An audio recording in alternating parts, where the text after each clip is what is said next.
What's the word, gang? Hey, what's up, my brother? What's How you going? doing? Man, I don't know. If you don't know, then who does? Man, I don't pay that no mind, man. It's different. Man, you got to start paying something other than the bills. Man, listen, the bills is alright. Like, like the bills alright. I don't never know. All right, okay. Let me break it down for you, right? And then you will be able to catch where I'm coming from, right? Okay. So I wake up free every day. What more do I need?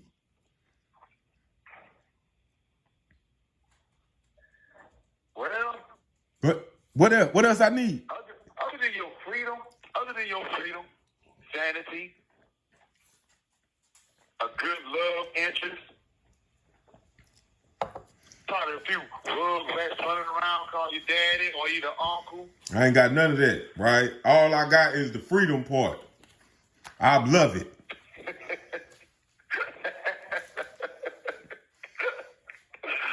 Oh, Lord. Right. So what you gonna do today, man? You gonna vote? Man, the thought ain't never crossed my mind to vote, ever.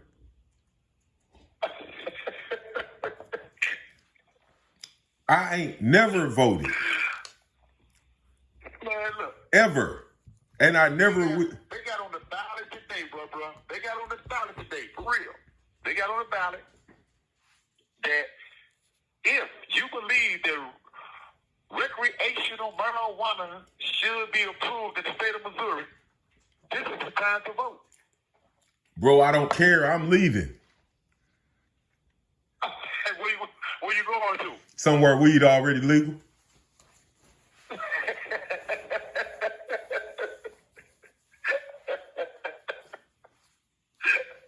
Oh, man.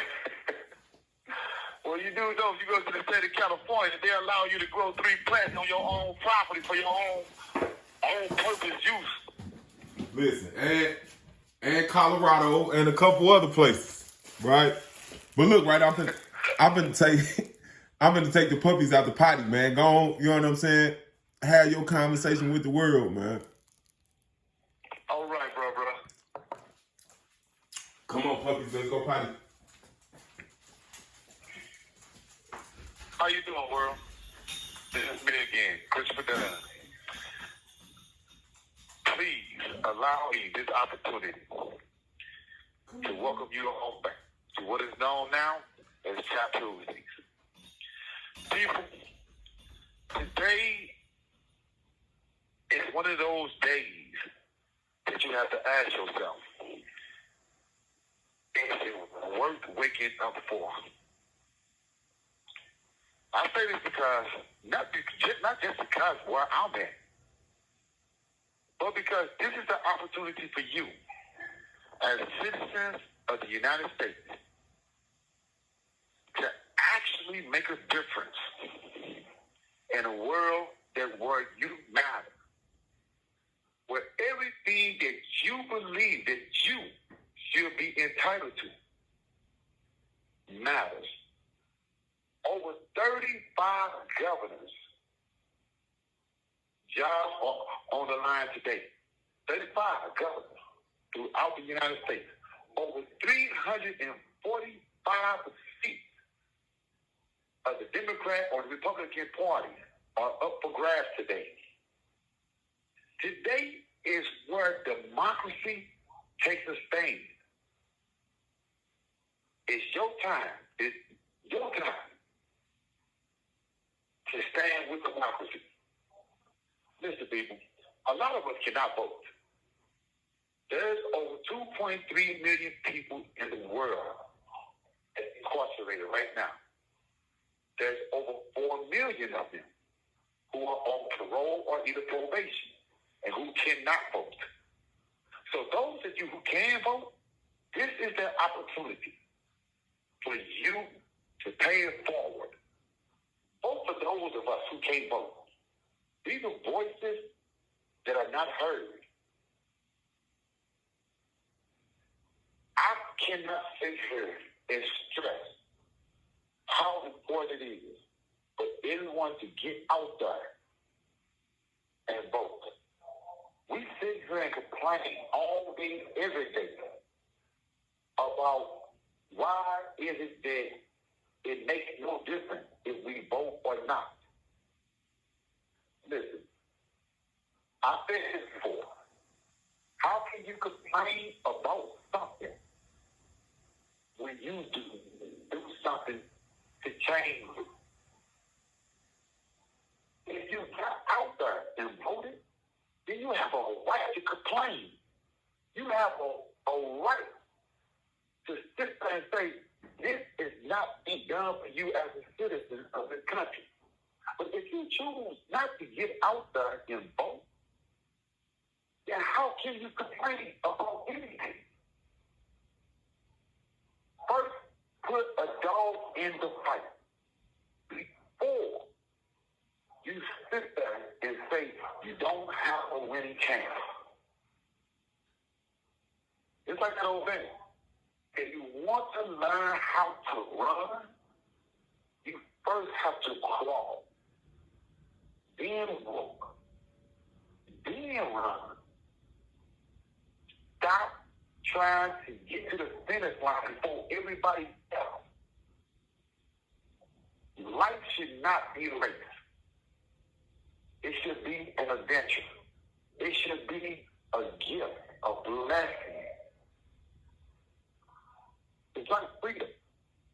First call for today, the thing he said was he felt blessed because today he woke up and he realized he was still free. So he didn't need nothing else in life. I beg to differ.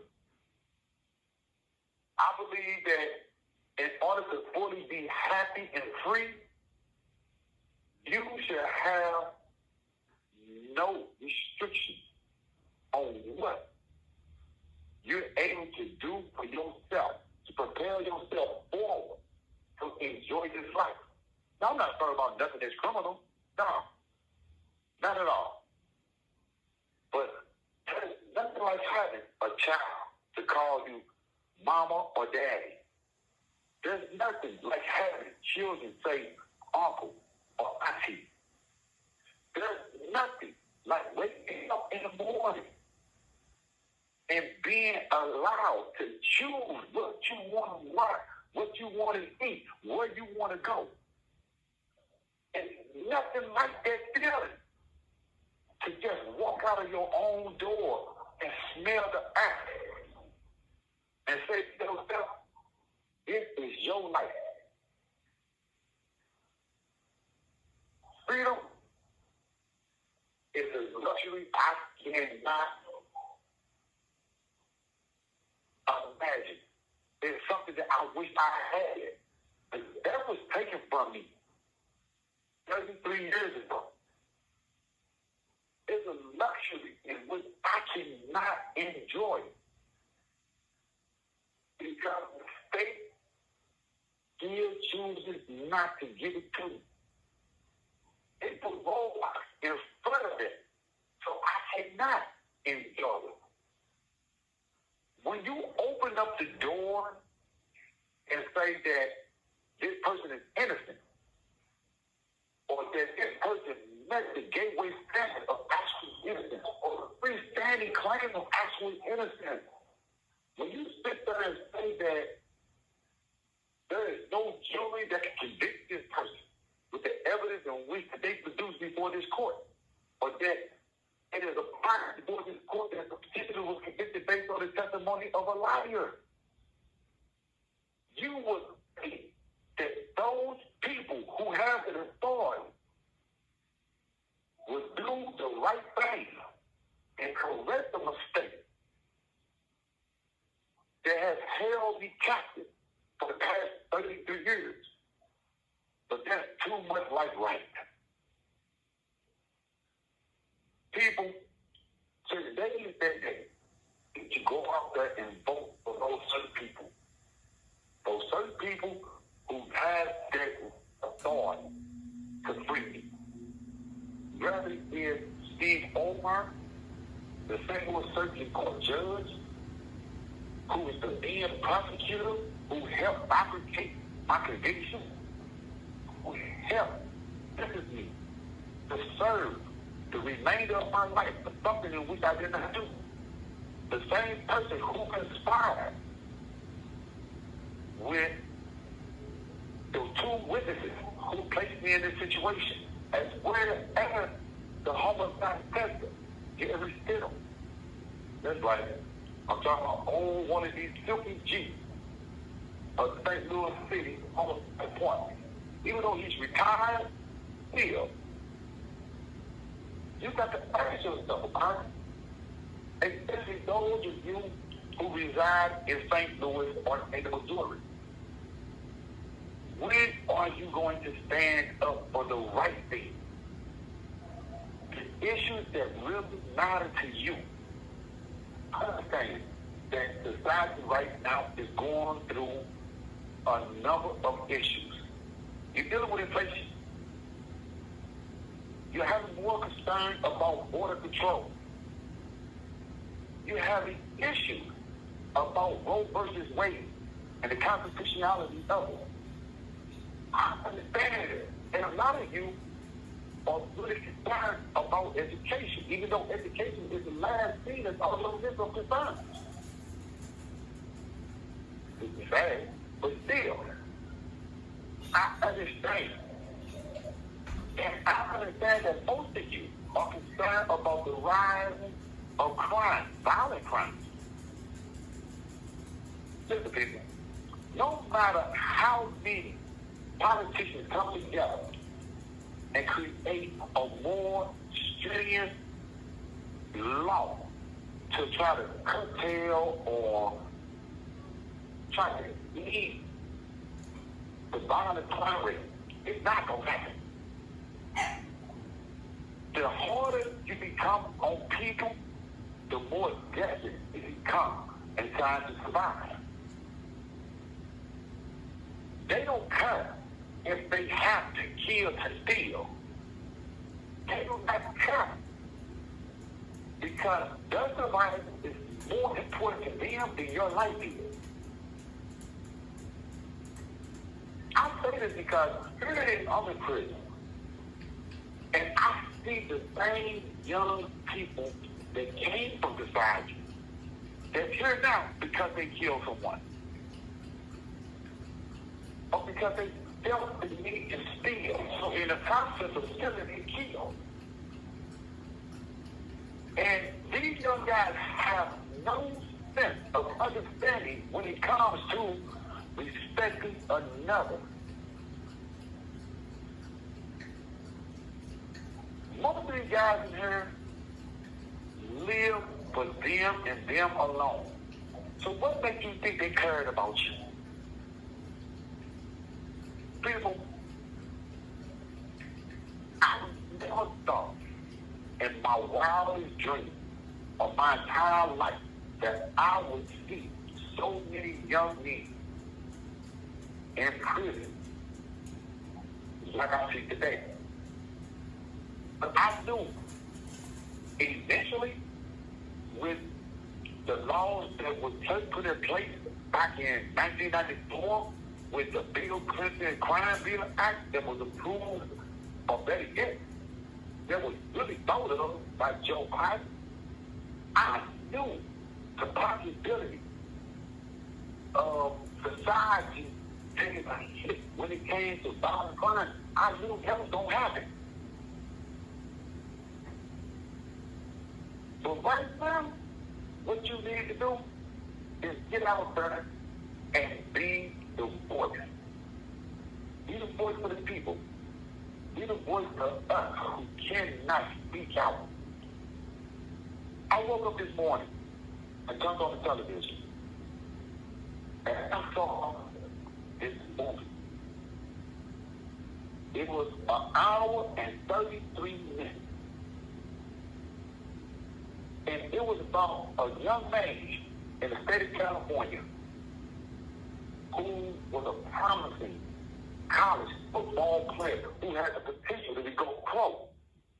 But because And the young man was willing to have, how can you say this, an intimate relationship with him, and he rejected her.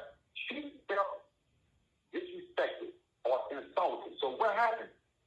Another female saw it. And for whatever reason she had, she coerced this young woman to say that this man was her. This kid was 16 years old at the time.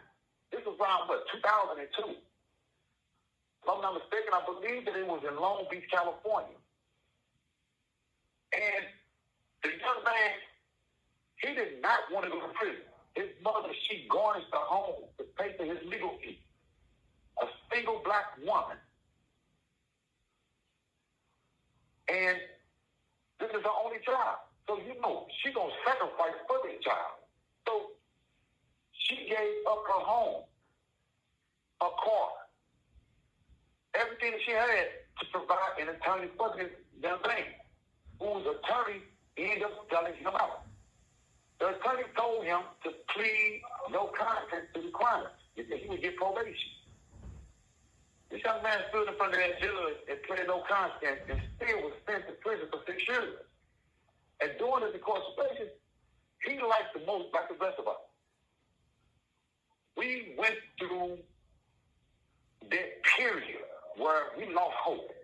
We had no understanding of what it was going to be like. We felt doomed. Now, I never went to that point where I thought to hallucinate. No, I didn't see myself talking to myself. No, I did not see myself talking to any other person who wasn't in the room with me. I didn't get to that point. But I have felt hopeless. I have felt confused and bewildered. I have felt alone and lost. I know what that felt like. To see him fall to his knees and break down and cry. I did that. I knew what it felt like to die. Then I continued to watch the movie. And as I did, I saw so many similarities in his situation. It was like my own. He died, his own, and tried to see himself. It's what we all do who want to get out of prison. You go to the law library. You read. You engage yourself into every conversation there is about the law. And you try to get a better understanding so you can help yourself. And in the process, you can help one else.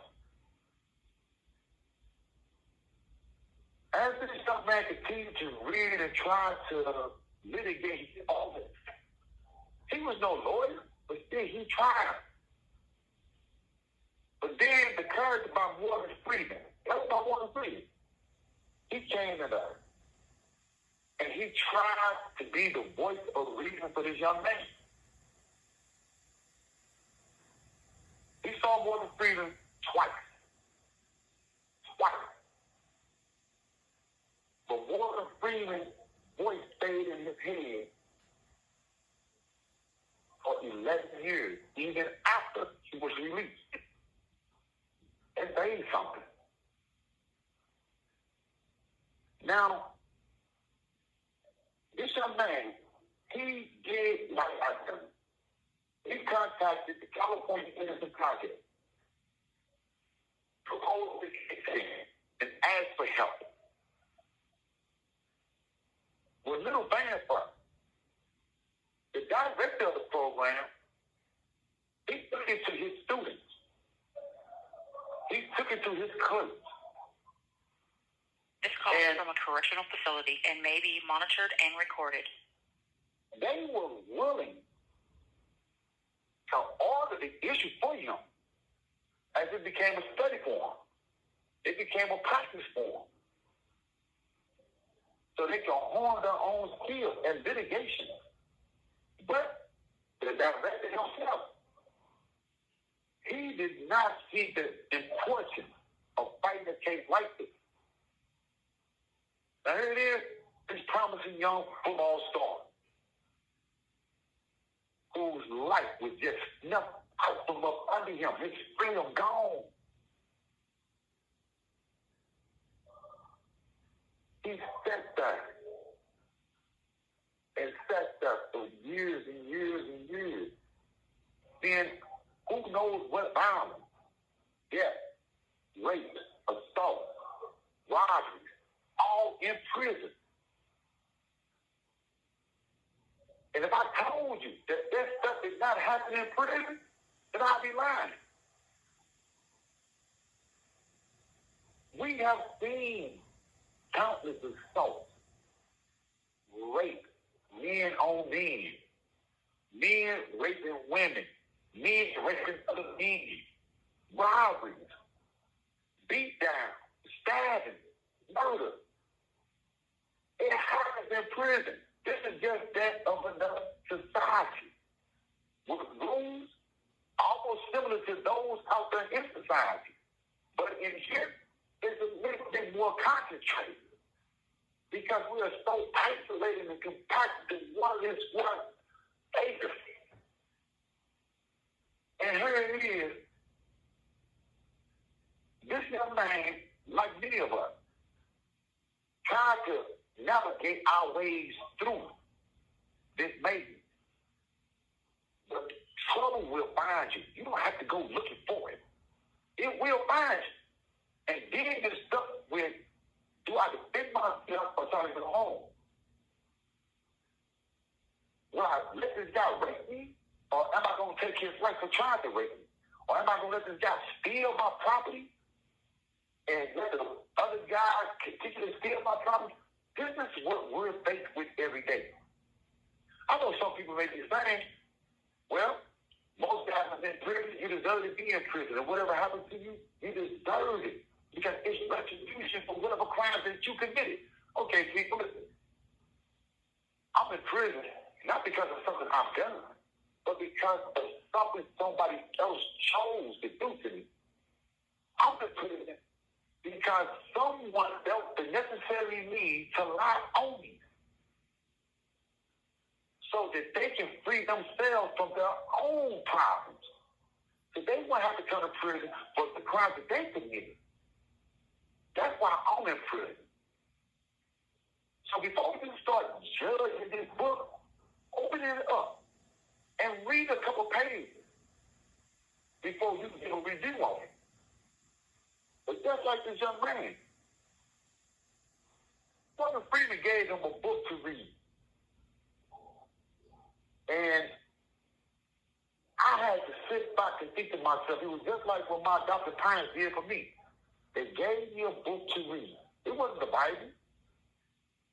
It was another little book they gave me to read. But then, just then, this young man named Brian, did he start to see what he needed to do to get out? He programmed himself.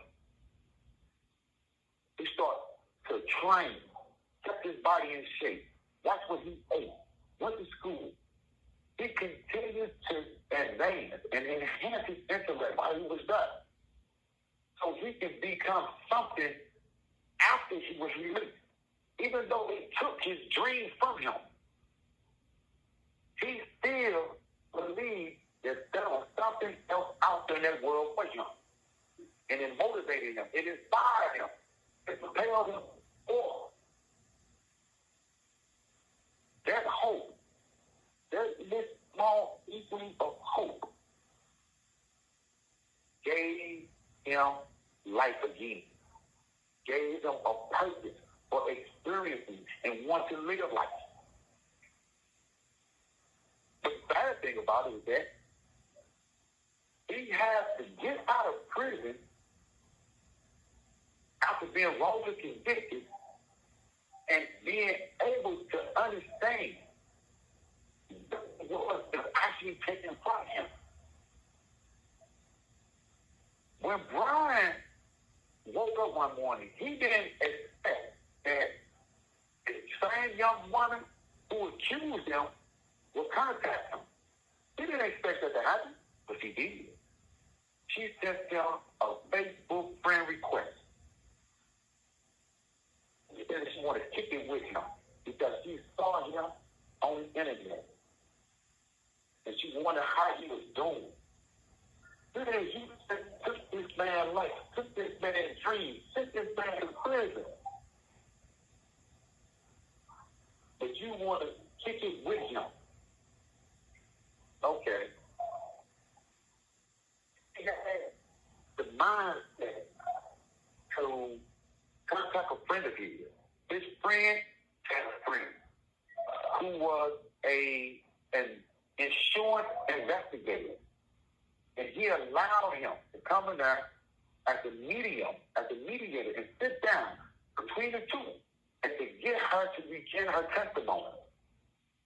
Just like most laws in most states, you cannot unwillingly record anyone without their consent, whether it's audio or visual. The good thing about me is that I recorded the conversation with permission from one of my state witnesses who testified against me as he recanted his testimony.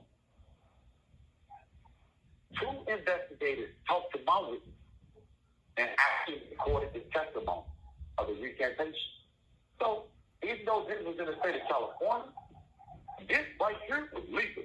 What happened in Brian's case was not admissible in a court. Now, people, this is where it gets hairy at. Out your cone so you can kind of tread through the gnats and the kinks. Because it gets a little difficult here. You got to explain to me so I can understand what is it that I'm not doing right in order to regain my freedom. Especially since I've taken every necessary step that was required of me to follow to get to where I should have been. But for some strange, unapparent reason to me, the court will not address my claim. I'm like Brian. Brian later took that evidence he had back to the California Innocence Project. He begged him. He had to literally beg him. Not the student. The student was all too eager to assist. They was the same age. This is what they wanted to do. This is what they was inspired to be. Lawyers. This was a fight that was for the insurance for. But still, the director, he still didn't have the balls or the discernment. Now, people, listen to me. This young man here, he was convinced with the director to take the case. And eventually, after the young lady was asked to come to court to testify, she chose not to. She did not want to give up the $1.something million that she was given to testify against them. Who gave her that money? That never came up in the movie. But she is saying she would not get that money back. But she stuck to her guns. And she did it now. She changed her phone for 30 times. Just like myself. I would have changed up on me too. He said I did it. Then he said I didn't do it. Then he said I wasn't. He thought I was dead, but I didn't pull the trigger. Then he said no, he lied again. But then he told the judge, I will lie on him again if you agree to give me another deal. That is what you call a covert opportunity, a liar. Someone who has no respect for the opposite of himself. But still, this is a person whom in which that the state or the prosecutor office will use as a witness to convict someone. The only that person is willing to make a deal. I looked at that story about Brian Banks. That was a compelling story with so many similarities. It was one of those stories that inspired me to want to reach out to him and everyone else who played a part in that movie. So don't be surprised, people, if their names pop up a little later on YouTube or Instagram or Hulu when I'm referring to this people. Now, what I'm not understanding, people, is how is it that you're still sitting in the car trying to contemplate if you should go out there and vote? After hearing what you just heard, I implore you to go out there, stand in that line, and do what you have to do and vote. Stop crying about what the state or what your country is not doing for you. You need to learn to start doing something for yourself before you start depending on everybody else to start doing stuff for you.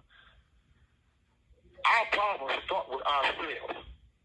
We have to be men and women grown enough to take responsibilities in our own hands and get out there and do what we need to do for ourselves and stop relying on other people to do it for us. It was just like with Brian Banks.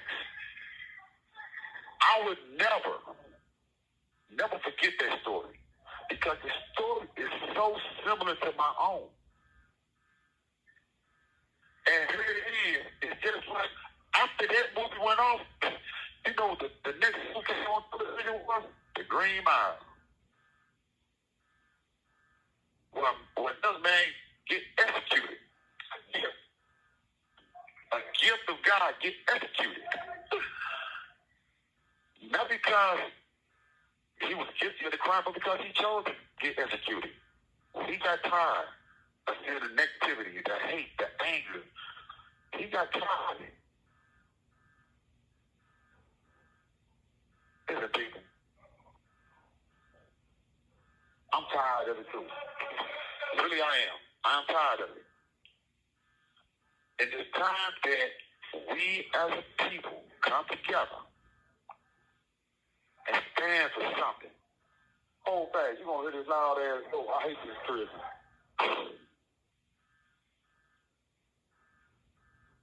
And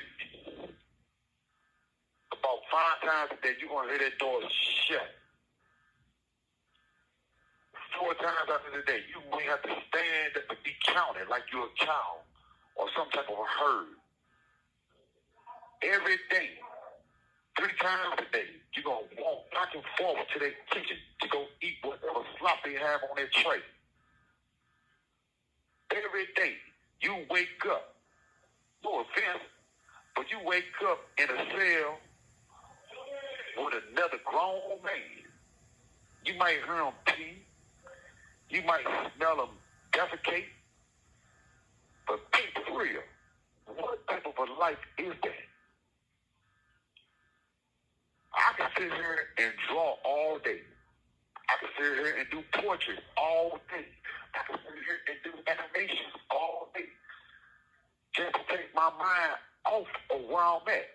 But I can never escape where I'm at. Because I still got to wake up to see the same thing every day.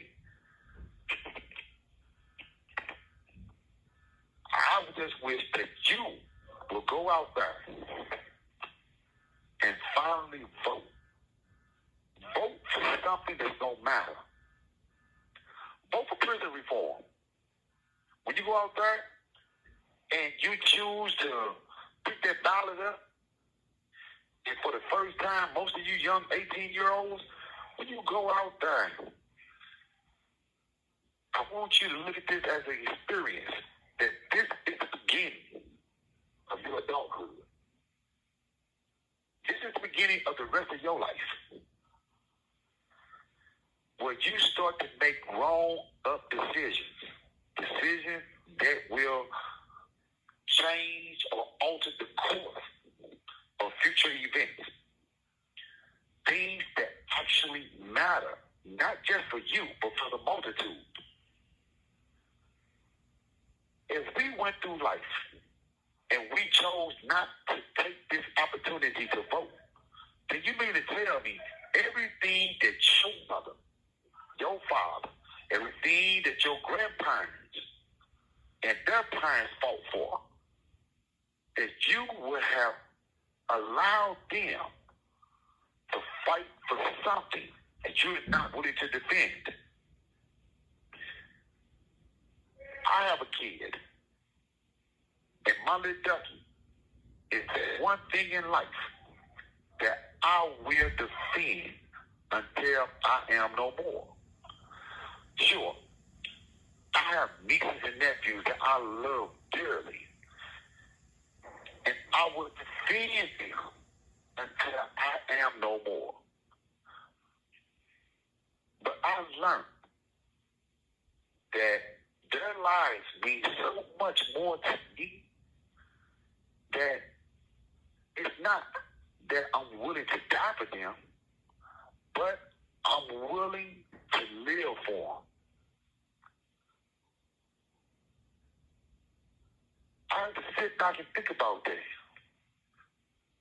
A lot of people are quick to sit there and say that I would die for this person or that person. Now, when have I ever heard anyone say they will live for that person? I'm not asking you to die or live for me. I'm asking you to vote. I'm asking you to go out there and save democracy. I'm not going to sit here and tell you to vote Democrat. I'm not going to sit out here and tell you to vote Republican. I'm not going to even tell you to vote Independent. Vote for what you choose to believe in.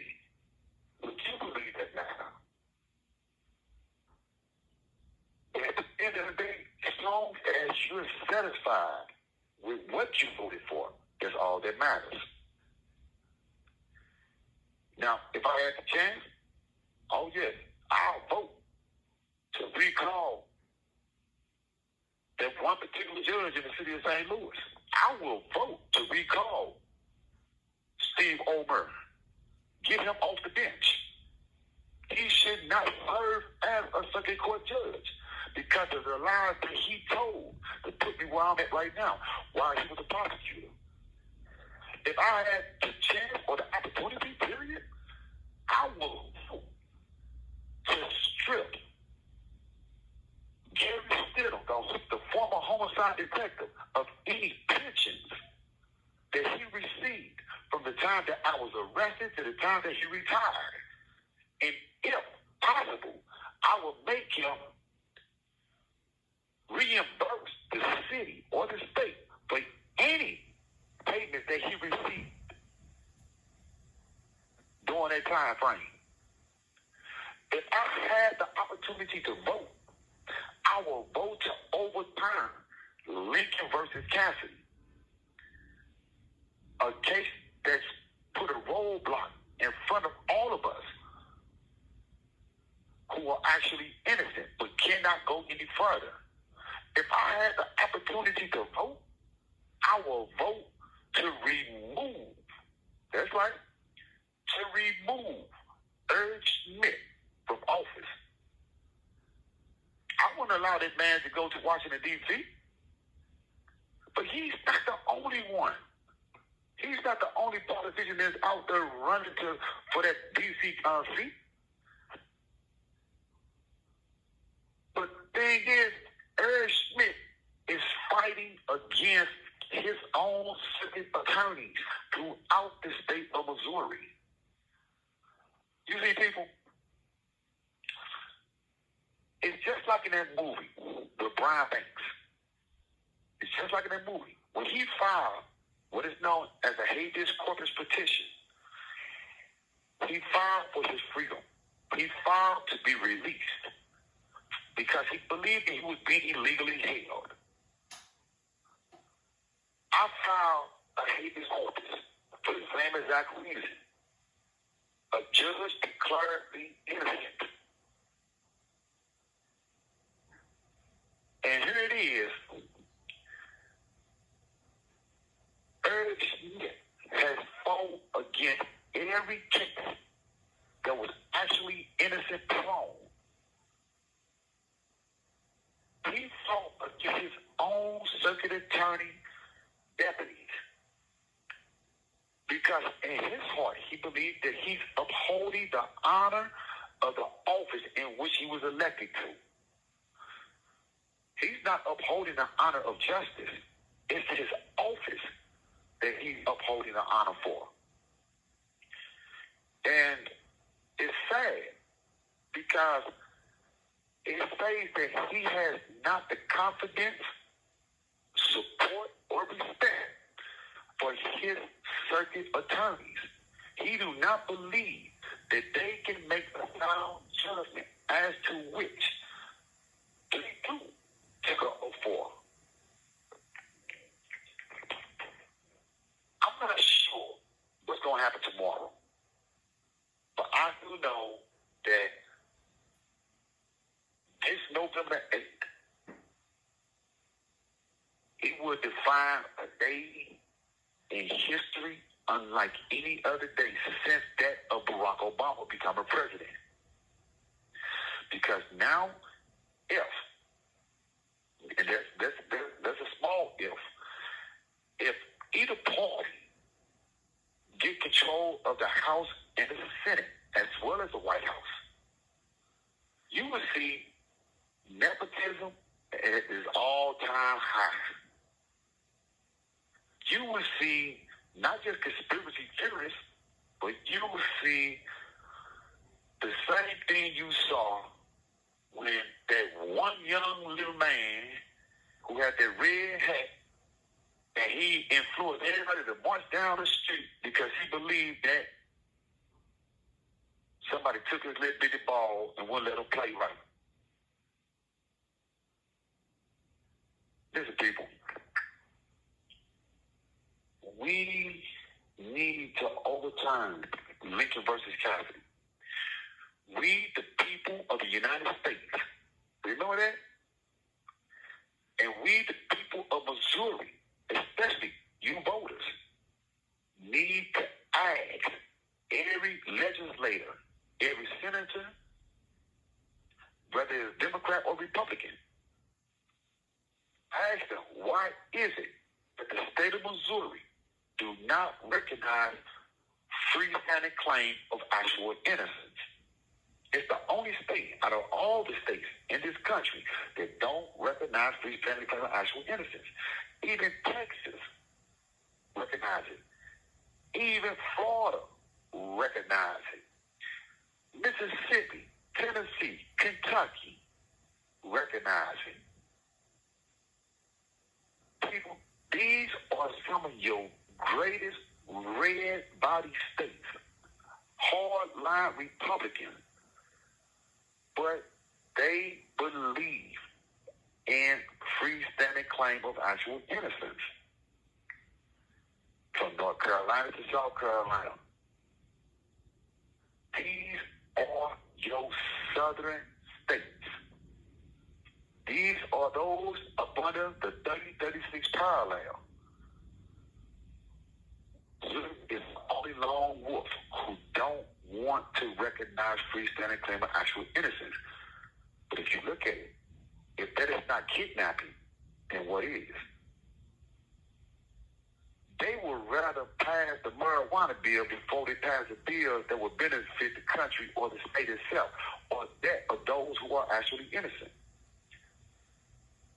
I could see if I was guilty. I could see if I played a part. I could see if I facilitated it, or even if I witnessed it. I could see.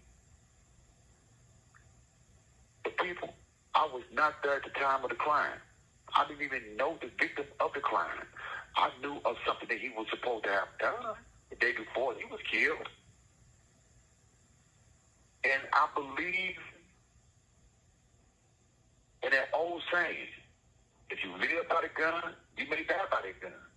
If you're old enough to pick up a gun and play with it, to pull the trigger, then you can never get mad at somebody else pulling the trigger against you.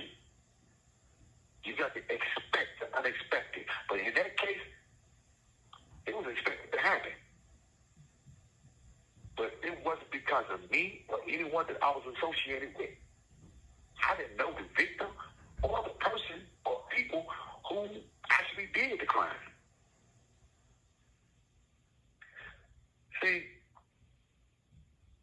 reminds me of Brian Banks' case. When Brian Banks made a statement, no, correction. The director of California Innocence Project made a statement to the district attorney. And when he stated that the prosecutor office never made a trip down to the crime scene. People,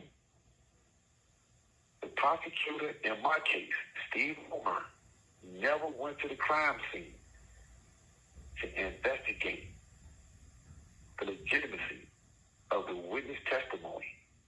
If he would have noticed that the trajectory of the bullet path did not correlate with what the witnesses said during trial, or in the police report, or in the audio tape statement. It was impossible. If the prosecutor would have went down there to the crime scene and done what is known as either a string test or a laser test to follow the path of the bullet, they would have seen that someone in a young kid's camp, his own friend, one of them accidentally shot their friend and killed him. It's the only logical conclusion that one could come up with. But see, none of this came up during my trial because my sellout public defender sold me out quicker than Speedy Gonzalez can say his name. Listen, people, it's been 40-something minutes. I'm for the bail about this deal. But like always, it's Trap Tuesdays, and I appreciate you. But while you go out there, be safe, be careful. And try to respect your next of kin and your next man. But as always, peace be unto you. Walk with God. Stay wise. Assalamu alaikum. Yeah, and all that. When I see you. Yeah, and all that other good stuff. What's up, bro? Let me turn this video off. Hey, listen, I'm gonna post this later. Be quiet, Edna Jean.